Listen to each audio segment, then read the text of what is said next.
Bonsoir à tous et bienvenue dans cette nouvelle édition d'Info Soirée. Voici le sommaire. Une retraitée de 73 ans allègue avoir été victime d'escroquerie à hauteur de 366 000 roupies. La suspecte, une femme d'une quarantaine d'années, se serait présentée chez elle à plusieurs reprises pour lui soutirer de l'argent. Aussi dans l'actualité, 2,2 millions de roupies d'héroïne saisies sur un mécanicien à Les Salines. Cet homme de 41 ans a été pris en flagrant délit en train de livrer de la drogue. Dans le cadre des élections villageoises, le Défi Média Group vous propose une série de reportages. Coup d'envoi ce mercredi avec le district de Pamplemousse, 18 villages et plus de 100 000 électeurs concernés. Puis le monde entier a les yeux rivés sur les États-Unis. Suspense total où les résultats de l'élection américaine sont très serrés. Des dépouillements encore attendus. Courte avance pour Joe Biden alors que Donald Trump n'a pas faibli dans les fiefs républicains. Le sort de ce scrutin repose sur la Pennsylvanie. Une retraitée de 73 ans n'en revient pas. Cette habitante de la capitale allègue avoir été victime d'escroquerie à hauteur de 366 000 roupies. Elle a porté plainte contre une habitante de Saint-Pierre dont elle aurait fait la connaissance en juin dernier. Au départ, lorsqu'elle s'est présentée, elle a affirmé qu'elle était atteinte d'un cancer et elle voulait de l'argent. 2 000 roupies le premier jour et la suspecte a voulu en avoir plus. Elle s'est présentée à plusieurs reprises, tantôt parce que sa fille était morte du coronavirus en Afrique du Sud, tantôt parce que son époux était malade. Ravish Pessenou, la quadragénaire, a joué sur tous les registres de la sensibilité. Émotion et tristesse pour déplumer sa victime. La première fois, la femme se serait présentée devant sa porte, affirmant qu'elle était atteinte de cancer. La retraitée lui a alors remise 2 000 roupies quand la suspecte se plaignait de douleurs et avait besoin d'injections. La seconde fois, la quadragénaire a raconté à la vieille dame que sa fille qui vivait en Afrique du Sud est décédée de la COVID-19 et qu'elle avait besoin d'argent pour les funérailles qui seront organisées par un homme qui lui est totalement inconnu. Cependant, précise la retraitée, aucun papier ne lui a été présenté. La retraitée soutient lui avoir remis de l'argent à plusieurs reprises. La suspecte a déclaré que son époux était malade et qu'elle devait organiser des prières. Quelques jours plus tard, la quadragénaire s'est à nouveau présentée chez la vieille dame sous prétexte que celle-ci a tué ses enfants à cause du poisson qu'elle lui avait donné pour les nourrir.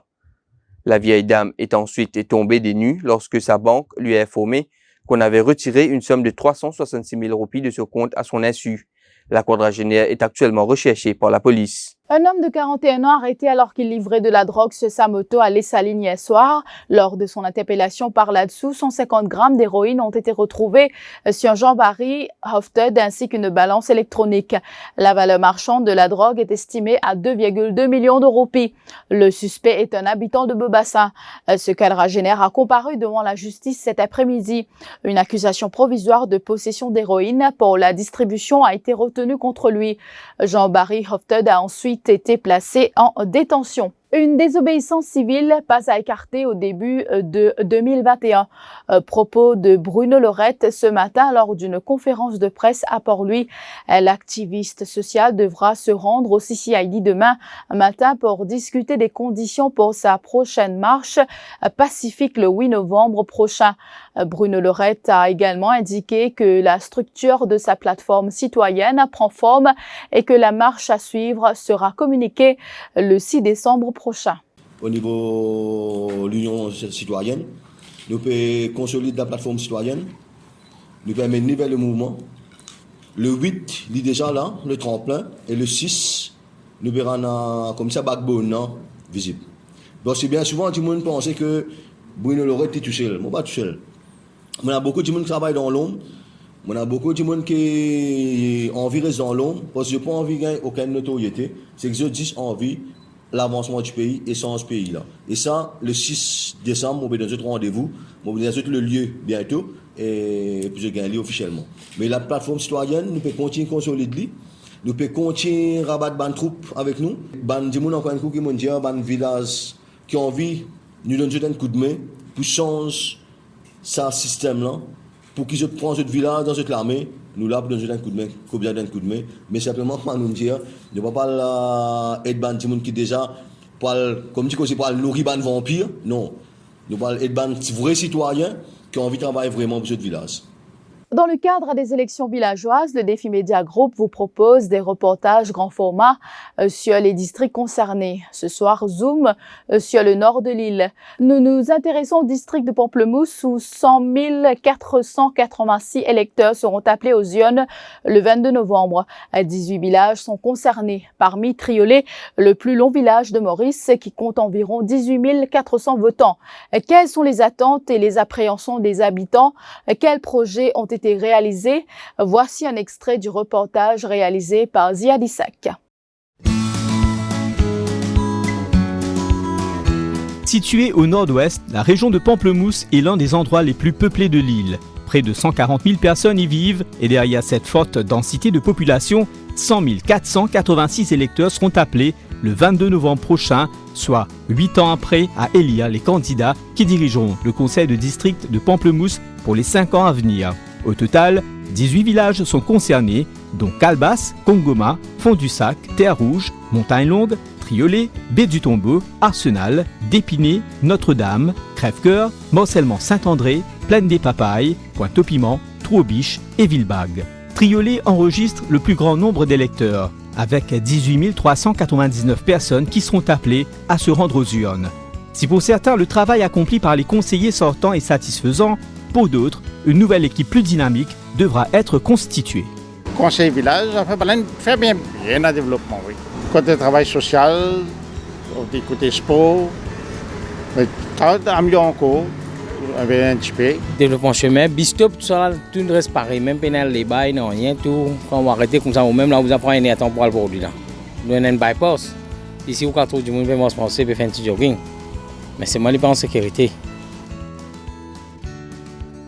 Pamplemousse a été un district d'importance dans l'histoire du pays et cela se voit au nombre des sites historiques qu'il compte aujourd'hui, dont le si célèbre Jardin de Pamplemousse. Créé par Pierre Poivre au XVIIIe siècle, il a pris le nom de Sossi Sagar Ramgoulam, ancien Premier ministre et père de la nation mauricienne, où un samadhi a même été érigé en son nom. Cette région de l'île dépend ainsi beaucoup du tourisme.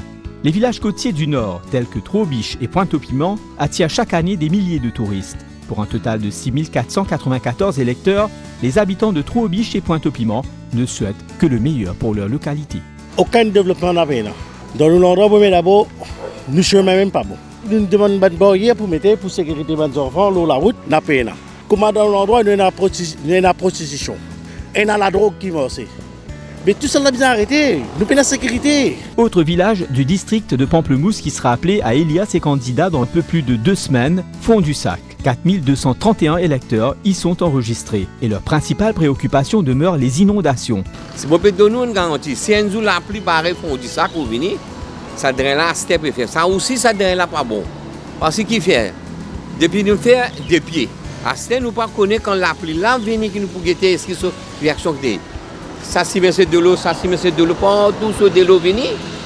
Les coules ça va environ là, ça bout là. Quoi qu'il en soit, les 100 486 électeurs du district de Pamplemousse seront appelés à faire leur choix lors des prochaines élections villageoises le 22 novembre prochain. Objectif, rendre meilleure la vie de tout un chacun. L'intégralité de ce reportage sera disponible sur le www.defimedia.info après cette édition. Je vous retrouve après la pause.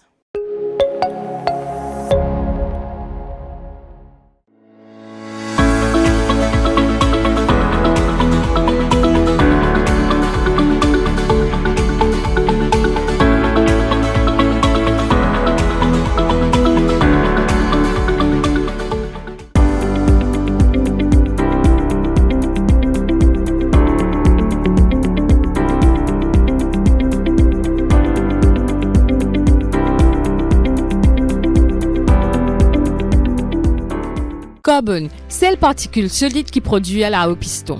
Bouche moteur, catalyseur et échappement. Ou l'autovine lourd, peine à tirage, caoté, cliquer, boire l'essence, chauffe vite, augmente risque, prend diffé et faire accident. Une seule place, HHO Carbone Cleaning Service, des bouches moteurs, catalyseur et échappement, sans démonte non dans 20 minutes seulement. À la rue des Bouchers, Port-Louis, téléphone 5 755 6188 5 755 6188.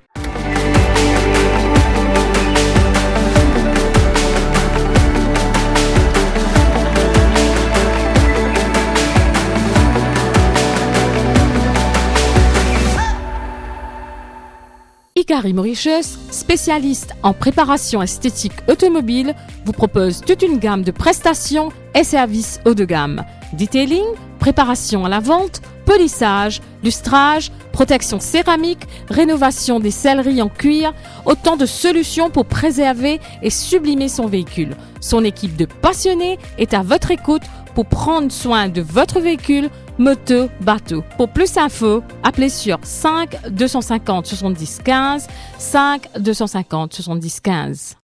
They say some are born into greatness, and yet those who've achieved it know that it takes a team to create a champion.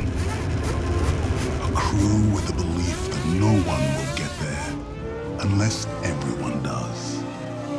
Every cog needs to turn to move the wheel that drives us forward. What you put in is what you get out.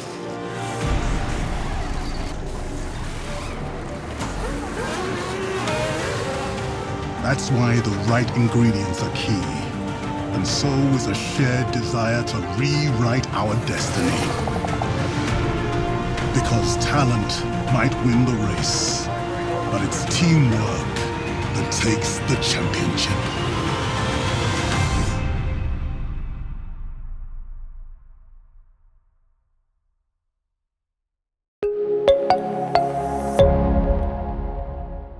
L'élection présidentielle américaine de 2020 s'achève aux États-Unis, mais le feuilleton est parti pour durer.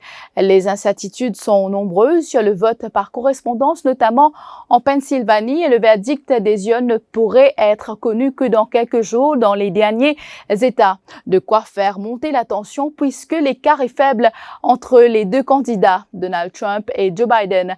Alkiz Ramdin est avec nous en studio. Bonsoir. Bonsoir Stéphanie.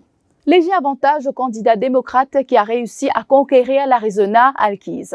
C'est un revers pour Donald Trump dans cette élection. Le candidat démocrate Joe Biden a remporté ce bastion républicain qui compte 11 grands électeurs. C'est la seconde fois depuis 1948 qu'un candidat démocrate l'emporte dans cet État du sud des États-Unis. Une prise importante après plusieurs échecs dans des États clés, des fiefs républicains qu'on considérait comme accessibles pour les démocrates. Floride, l'Ohio et Texas restent rouges. Mais rien n'est fini et tout devrait se jouer dans les États du Midwest. Pennsylvanie, mais aussi Wisconsin et Michigan, 3 États où Donald Trump est crédité d'une courte avance selon les dernières estimations. L'État clé de toutes les batailles, c'est la Pennsylvanie et ses 20 grands électeurs.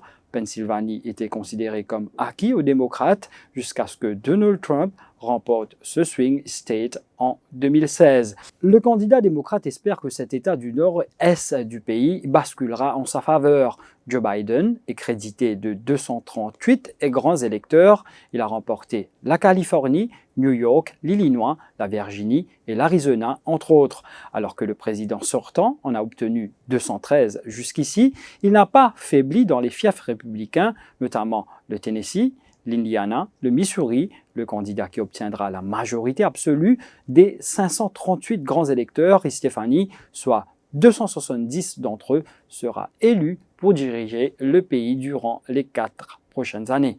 Et Donald Trump et Joe Biden au coude à coude, que se passerait-il en cas d'égalité, Alkiz? La situation n'est pas impossible, même si elle est peu probable. Si les deux candidats se retrouvent à égalité avec 269 grands électeurs chacun, c'est la Chambre des représentants qui sera chargée d'élire le président. Or, les représentants sont alors regroupés par État. Le vainqueur devra recueillir la majorité des États, soit 26 voix. Actuellement, les républicains détiennent moins de représentants, mais sont présents dans plus d'États.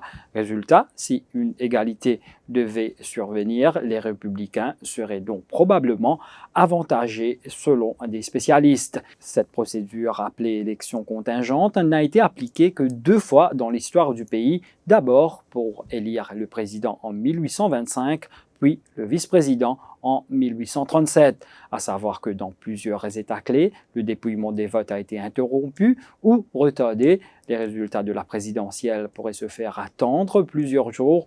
On retient surtout, Stéphanie, la une du Washington Post ce mercredi qui titre « Une nation divisée entre Donald Trump et Joe Biden, et depuis la Maison-Blanche, le candidat républicain Donald Trump a revendiqué la victoire de son camp malgré le décompte en cours. En revanche, il a parlé de fraude massive et a menacé d'avoir recours à la Cour suprême. Le camp démocrate parle d'une tentative délibérée de priver les citoyens américains de leurs droits, assurant être prêt à combattre en justice si Donald Trump saisissait la Cour suprême, comme il l'a annoncé plus tôt. Voilà, c'est la fin de cette édition d'Info Soirée. Merci de l'avoir suivi et bonne soirée à tous. L'info en continu sur le www.defimedia.info.